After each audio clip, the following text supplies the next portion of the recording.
Culture General Training. This lecture is based on Harry Triandis, Culture and Social Behavior. There are two kinds of intercultural training. Culture General Training, which is not directed towards one special culture, but increases the awareness about intercultural communication. Or culture-specific training, which we are not going to deal with in this lecture, but culture-specific training is directed to one chosen culture. When we interact with people from another culture, we tend to project our cultural standards onto others. This is ethnocentrism. We are centered on our own ethnicity. So when we do that, we can draw false conclusions. Obviously, it's not helpful. If you look at this person, you'll see that the eyes are turned down. And one false conclusion for a German could be, he doesn't look at me when he answers my question. Maybe he's lying. But nonverbal communication is culturally coded. We have learned it and practiced most of it unknowingly. Attribution is something we use all the time. We make judgments about the causes of the behavior of others. We can do that within our own culture, but also concerning other cultures. Like, you just do this because you're a woman. We attribute a certain behavior with the gender of the person. Or you just do this because you're a man. Eating habits are a rich source for attributions, but we always have to ask ourselves, what is personal and what is national?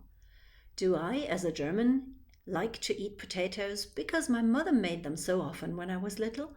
Or is it typical for me as a German to eat potatoes because they're sold so often in my country? Another mistake by attribution might occur if a situation looks like in my own culture, but the required behavior is entirely different. Let's imagine we are in Greece and someone asks a question and gets the answer. So this tsk sound is something we might know from our own culture as disagreement or not being content with the question at all. Let's switch place. We are in Great Britain and a person says, if you say so. We hear that there's some doubt, but we don't quite know what to make of it. Or we are talking with someone in Japanese and the person says, ちょっと無理だと思います, meaning this seems a little bit impossible. Would you imagine that all these three people simply, in their own terms, said no, where a German would just have boldly said no? Initiate a conversation. I once collected these phrases with a couple of students. Do you come here often? You know what's funny? Are you new here? And if you're able to initiate a conversation, that's something very helpful in dealing with intercultural conversations and intercultural meetings.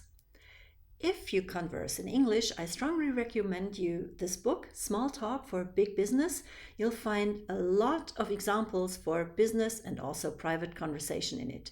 Those of you who speak English and would like to learn some more German, you'll also find the German phrases in that.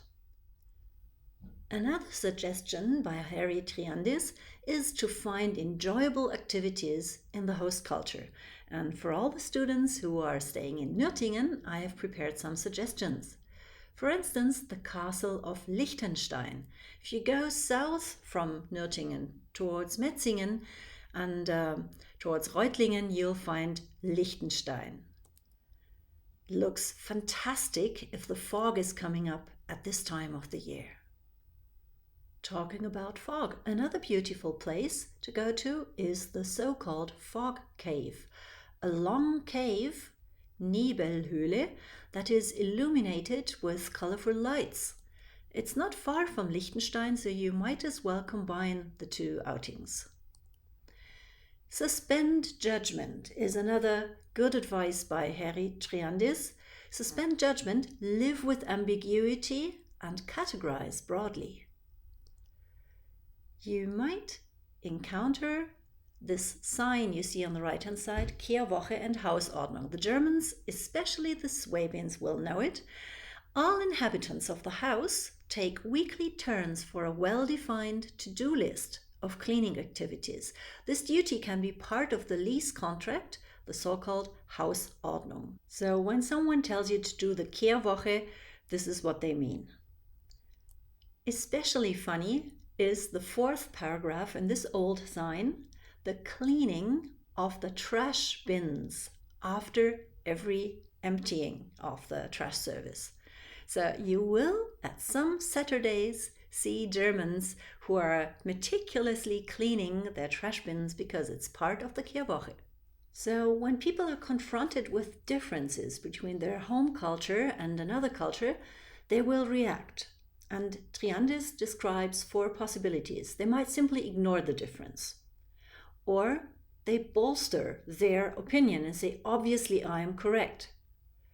Or they differentiate, they do it their way, we do it our way. Or they transcend the situation and say both are correct under certain conditions. So if one person says you don't need to clean your trash cans every week, and the other says, well, but in summer we'll have so many insects that they lay their eggs inside the trash can, so it might actually be wise to clean it weekly. So confronted with differences, there are many ways you can react. One topic I've often discussed with my international students is how they react when they are confronted with the public display of affections. And to show you some pictures, you'll be sure this is universal. We don't only find it in Munich, for instance, at the Isar, we also find it in other places of the world. Confronted with public display of affection, some people react and ignore the difference. They say, okay, it's just there, nothing special. Or they bolster their opinion and say, you can't do this, you can't kiss in the park. Or they differentiate. They say they do this in Germany at the Isar in Munich. We don't do it in whichever is the home country of the speaker. Or you can transcend the situation, say it's okay at a wedding or with your parents if you show kisses and hugs in public, but not for lovers. That's something private. Strategies for the improvement of intercultural relations. I will give you the text from Harry Triandis so you can read more about it. What I'd like to point out here is use decategorization. Break up these categories that try to appear in your mind, because we cannot predict anything about the people in that category. We might just be wrong. And also increase the complexity of your intergroup perceptions. That means increase the complexity. How are we? How are they? Do these categories apply at all? See paragraph 1. And fuzzy stereotypes. Stereotypes in general, and the more fuzzy they are, they seem undependable. So if you become more and more aware of your stereotypes and more aware that very often they do not apply, you might break up on that. Last but not least, learn to see a positive aspect in every situation. One of my dear students learned to make himself tea when he arrived in Nürtingen. He had never before done any cooking whatsoever, and the class showed him how to buy the right tea that he liked, this is ginger tea, and to prepare it. So let me know what the new things that you learn in this culture have been.